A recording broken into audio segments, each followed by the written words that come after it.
Hello friends, welcome back to our channel Only Excellence. So we are back again with the Hindu 10 words for 10th September 2020. First word that we are going to discuss today is chasm. ठीक है, तो CHASM इसकी spelling होती है. सो chasm मतलब होता है गहरी खाई या दरार. ठीक है, ये इसका हिंदी मतलब होता है.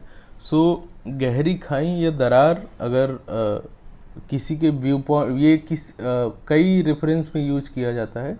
सो किसी के व्यू पॉइंट में अगर एक आदमी और दूसरे आदमी के व्यू में बहुत ज़्यादा डिफरेंस है तो वहाँ भी इसको यूज कर सकते हैं.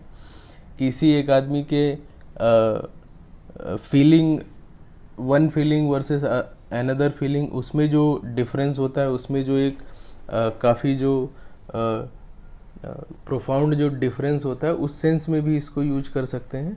सो ठीक है, यहाँ जैसे जो यूज किया गया डिजिटल काजम. सो ये रेफरेंस यहाँ पे ये है कि किसी जगह पे डिजिटलाइजेशन का बहुत अच्छा पेनिट्रेशन है, बहुत अच्छी रीच है, और कई जगह वो जो डिफरेंस है वो दैट इज़ वेरी ह्यूज. सो उस रेफरेंस में इसको यूज किया गया है. ठीक है, सो इसके सिमिलर वर्ड हो जाते हैं आपके, सिमिलर वर्ड होते हैं इंग्लिश में आपके. एक तो होता है ब्रीच, दूसरा है गल्फ, डिवीजन, रिफ्ट, स्प्लिट. ये इसके सिमिलर वर्ड हो जाते हैं आपके कैज़म के इंग्लिश में. ओके, नेक्स्ट जो वर्ड है हमारा दैट इज मिलियू. प्रोनाउंस इसको ऐसे करते हैं MILIEU, मिलियू. ओके, सो मिलियू का मतलब, हिंदी जो इसका मतलब होता है वो होता है परिवेश, स्थिति या हालत. ओके, सो परिवेश, स्थिति या हालत, इस सेंस में इस वर्ड को यूज करते हैं मिलियू को.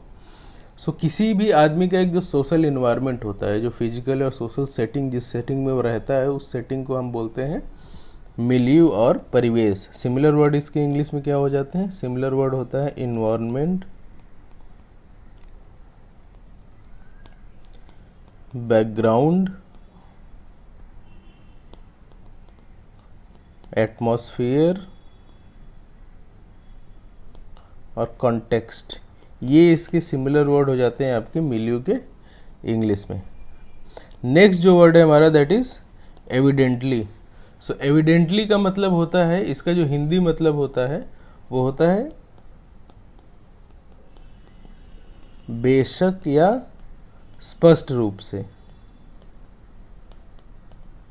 सो बेशक या स्पष्ट रूप से, उसको हम बोलते हैं एविडेंटली.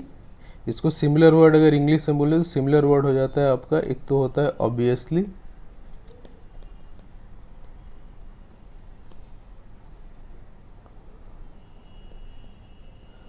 और क्लियरली और प्लेनली. ठीक है, सो कोई भी ऐसी चीज जो which is very clearly seen और understood, that is known as evidently. Suppose अगर कुछ काम ऐसा हो रहा है जिसको मतलब उसमें कोई जाहिर तौर से सबको पता ही है कि ये होने वाला था, तो उस सेंस में इस वर्ड को यूज करते हैं एविडेंटली. ठीक है, नेक्स्ट जो वर्ड है हमारा that is contentious. So contentious का मतलब होता है कि इसका जो हिंदी मतलब होता है विवादास्पद. सो कोई भी ऐसा मैटर जो डिस्प्यूट पैदा कर सकता है, जो एक आर्गुमेंट या कंट्रोवर्शियल पॉइंट है, जो डिस्प्यूट पैदा करने की जो कैपेसिटी रखता है, सो उसको आप बोलते हैं कंटेंशियस मैटर. ठीक है, so anything that is causing an argument और controversy, that is known as contentious. Similar word English में क्या हो जाते हैं आपके? एक तो हो जाता है कंट्रोवर्शियल, डिस्प्यूटेबल,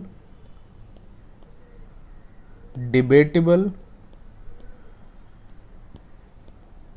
ये इसके सिमिलर वर्ड हो जाते हैं. अपोजिट वर्ड अगर बोलें सो कंट्रोवर्शियल का अनकंट्रोवर्शियल, डिस्प्यूटेबल का अनडिस्प्यूटेबल, डिबेटेबल का अनडिबेटेबल.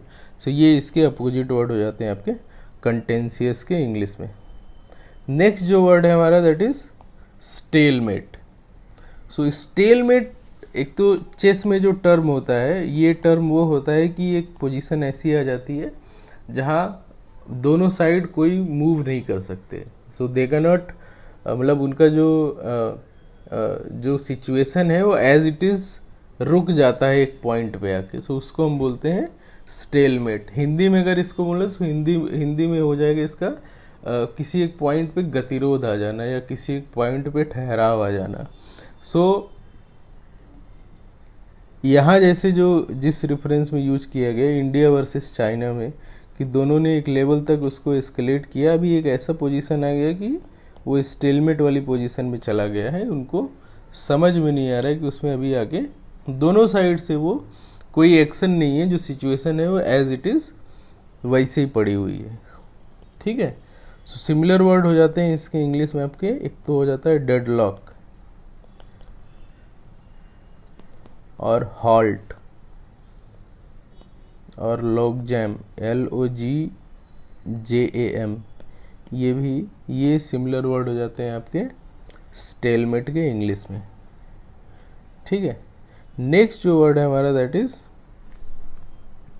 अनइनहैबिटेटेड। Uninhabited, okay. So uninhabited is the word. So uninhabited का मतलब होता है, इसका जो हिंदी मतलब वो होता है निर्जन या गैर आबादी वाला जगह। सो निर्जन या गैर आबादी मतलब क्या होता है? निर्जन या गैर आबादी मतलब वो ऐसा प्लेस जहाँ पे लोगों ने उसको ऑक्यूपाई नहीं किया, लोग वहाँ रहना नहीं स्टार्ट किए हैं। सो उसको आप बोलते हैं अनइनहैबिटेड प्लेस। ठीक है। सो जैसे इंडिया चाइना के बॉर्डर के बीच में एक जगह ऐसा है, कुछ जगह ऐसी है जो किसी ने ऑक्यूपाई नहीं किया, वो खाली ही रहता है, वहाँ सिर्फ आने जाने वाले जो लोग हैं, मतलब बट परमानेंटली वहाँ कोई नहीं रहता। ठीक है। सो उस सेंस में इस वर्ड को यूज किया गया है अनइनहैबिटेड को। सिमिलर वर्ड इसका इंग्लिश में हो जाता है आपका अनपॉपुलेटेड, अनसेटल्ड, अनऑक्युपाइड, ये इसके सिमिलर वर्ड हो जाते हैं आपके इंग्लिश में। नेक्स्ट जो वर्ड है हमारा that is nomad. So nomad का जो हिंदी मतलब होता है वो होता है जैसे बंजारे या खाना बदोश एक वर्ड है। सो खाना बदोश मतलब होता है कि ऐसे लोग जिनका कोई परमानेंट सेटलमेंट नहीं होता, वो किसी एक जगह पे नहीं रहते, they keep travelling and they keep settling on places. जैसे आज यहाँ पे हैं 10 दिन यहाँ पे हैं, फिर वो ट्रैवल किया 10 दिन यहाँ पे हैं, सो उनको बोलते हैं नोमैड्स। ओके। सो इसका जो सिमिलर वर्ड या क्लोज सिमिलर वर्ड बोलें, सो सिमिलर वर्ड एक तो हो जाता है इसका ट्रैवलर और वॉन्डरर और वेफेरर। ओके, ये इसके सिमिलर वर्ड हो जाते हैं आपके इंग्लिश में। नेक्स्ट जो वर्ड है हमारा दैट इज डीलिमिटेशन। ठीक है। सो डीलिमिटेशन का जो हिंदी मतलब होता है, डीलिमिट का करने का हिंदी मतलब होता है, वो होता है परिसीमन या सीमांकन। सो परिसीमन या सीमांकन का क्या मतलब होता है? किसी जगह की बाउंड्री फिक्स करना, उसकी सीमा फिक्स करना, उसको सीमाओं को अंकित करना है सीमांकन। ठीक है। तो जैसे इंडिया एंड चाइना के रेफरेंस में इसको यूज किया गया है कि उनका जो ईस्टर्न जो बॉर्डर शेयर होता है वो वहाँ पे वो डीलिमिट नहीं हुआ है प्रॉपरली। इंडिया बोलता है कि हमारा बॉर्डर यहाँ है, चाइना उसको कुछ और क्लेम करता है। सो अ डिवाइडिंग लाइन और बाउंड्री इज डीलिमिटेशन, और उसका जो वर्ब है दैट इज डीलिमिट। सो इसके सिमिलर वर्ड इंग्लिश में हो जाते हैं आपके, एक तो हो जाता है बाउंड और डीमार्क और डिफाइन, ये इसके सिमिलर वर्ड हो जाते हैं आपके इंग्लिश में। ठीक है। नेक्स्ट जो वर्ड है हमारा दैट इज नासेंट। ठीक है। नासेंट, प्रोनाउंस कैसे करेंगे इसको, ना, SCENT, nascent, okay. So this is the pronunciation. इसका जो हिंदी मतलब होता है उत्पन्न, सडनली उत्पन्न होने वाला, सडनली उठने वाला, ठीक है। सो इसका अगर एक्सप्लेनेशन देखें, सो कोई भी ऐसी चीज़ which is just coming into existence और beginning to display its sign for future potential. कोई भी चीज़ अगर आज की डेट में है, वो मतलब अभी तक नहीं थी, बट वो अभी बहुत स्टार्टिंग में अपने प्रेजेंस को शो कर रही है, but it has very huge potential in future.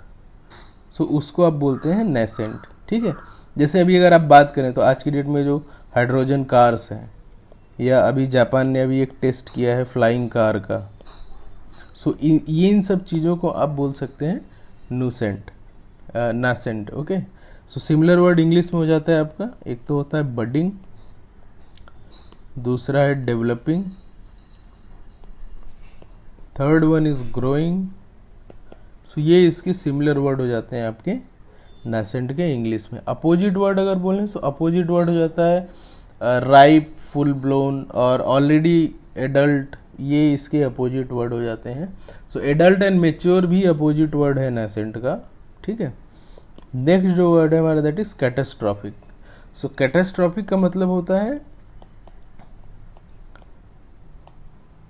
विपत्तिपूर्ण, और कोई भी ऐसी चीज़ जिसमें आफत ही आफत हो, सो आफत भरा, ठीक है। So anything which is involving और कॉजिंग सडन और ग्रेट डैमेज और suffering, that is known as catastrophic. Similar word English में क्या हो जाता है आपका, एक तो होता है डिजास्टरस,